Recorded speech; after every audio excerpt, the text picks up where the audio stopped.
It's official. Apple has sent out the invites, and there is going to be an Apple event on September 14th with a live stream at 1 p.m. Eastern. And there is potentially going to be a lot announced at this event, but Apple has basically given us zero clues with this year's tagline of California streaming.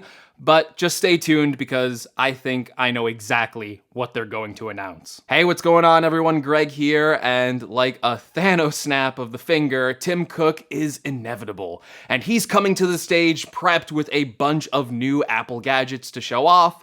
But exactly what will Apple be showing off at this event, and what should you expect to be announced on Tuesday? Now, before we get into this video, just want to remind you, if you're new here or a returning viewer, make sure you click the subscribe button because the next few months are going to be jam-packed with Apple news and Apple products. And I don't think you're going to want to miss a second of this exciting coverage. And also, who knows? I'm feeling a little bit generous, so maybe we'll do a giveaway sometime soon after the September event. And there is potentially a lot to unpack here, but what can we realistically expect from Apple's September event? And could there actually be any surprises? Well, let's go over it one by one with what I think we will most likely see at the event, and this is no surprise here, a brand new iPhone, the iPhone 13. Now, just like the iPhone 12, we are expecting the iPhone 13 to come in 4 different flavors: a small iPhone 13 mini, the regular sized iPhone 13, a more premium version of that phone, the iPhone 13 Pro, and the biggest, most expensive iPhone, the iPhone 13 Pro Max. All screen sizes for the iPhone 13 will be the same as the iPhone 12 lineup. However, this year's iPhone 13 is rumored to be featuring a slightly different design, with rumors swirling around that the 13 will be getting a smaller notch by moving the earpiece up into the bezel and just using the cutout space for the sensors for Face ID. Speaking of Face ID, we may actually be getting an upgraded version to the iPhone 13 that would be able to unlock the user's phone even if the user was wearing something that blocked their face, like a face mask or goggles. Another big rumor about this year's iPhone 13 is that Apple will be improving the display technology to include an LTPO OLED display, which could enable dynamic refresh rates of up to 120 Hz. This would mean that the animations on the iPhone 13 would look more fluid, and things like scrolling will look noticeably smoother, kind of like they already do on the iPad Pro with its Pro Motion display. With this LTPO technology, Apple may also be able to enable another iPhone 13 feature, and that could be an always-on display. That could display things like time, weather, notifications, and other information on the display at all times, even when it's kind of technically turned off. Of course, there are some other big upgrades planned for the iPhone 13, including a new A15 chip, which could have some CPU and GPU performances over the A14 chip, and perhaps be even more energy efficient and give us some battery life gains. Speaking of the battery, the iPhone 13 is also rumored to include a bigger physical battery in every model, which could be a game changer, especially for the smaller iPhone 13 mini, because the previous iPhone 13 mini suffered from pretty mediocre battery life. So I'm really hoping the bigger battery in this year's model lead to some significant battery gains. I really hope the 13 mini can at least get an extra hour, and that would just make me so happy. Of course, one of the biggest upgrades with every new iPhone is the camera, and we are expecting some camera upgrades to the iPhone 13 that could bring in some pretty interesting features and improvements. First of all, we're probably just expecting better camera quality. It happens almost every year on every single model, but we are also expecting the iPhone 13 Pro model, the smaller Pro model, to borrow a lot of the improvements of the iPhone 13 Pro Max. So it should get a bigger sensor and sensor shift stabilization for better low-light photos, and it should also be getting that 2.5x telephoto lens that was, again, exclusive to the Pro Max model last year. As for new camera features, we are expecting a new portrait mode video feature. This would work just how portrait mode for photos works, except this time for video, letting the iPhone camera artificially blur out the background of the video to give more separation between the subject and the background and create a cinematic bokeh effect. We may also see the Pro iPhone models get the option to shoot video in ProRes codec, which is a less compressed version of video footage that retains more detail for when you're editing in post-production. Finally, this year's iPhone is also rumored to have an astrophotography mode, allowing for better photos of the night sky with automatic detection of the moon and the stars. And I assume it would just, kind of give your iPhone a longer exposure time and try and compensate for those light sources. As for pricing, I think we should expect prices to stay pretty much the same as the iPhone 12. So $700 for the 13 mini with the carrier deal, $800 for the 13, $1,000 for the Pro, and $1,100 for the iPhone 13 Pro Max. However, we could see a new storage model that will go all the way up to 1 terabyte of storage. All right, so there may be a few more things to expect from the iPhone 13, like some new colors, including a new deep black color and possibly a new bronze color.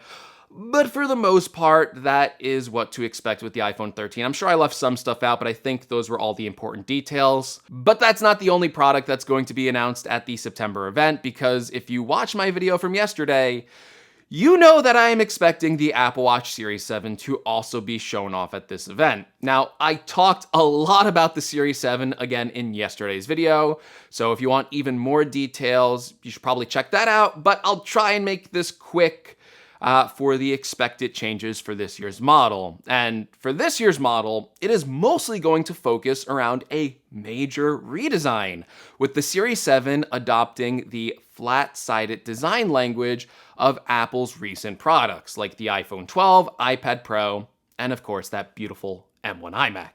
This new squared-off Apple Watch may also be getting some new color options, with John Prosser reporting that a green color option may be in the works. Furthermore, this design will also be more functional, because Mark Gurman from Bloomberg is reporting that the Series 7 will be getting a display with reduced bezels, and recent rumors have leaked bands with 2 new sizes for the Apple Watch, with the smaller model moving up from 40 millimeters to 41 millimeters, and the bigger model moving from 44 millimeters to 45 millimeters.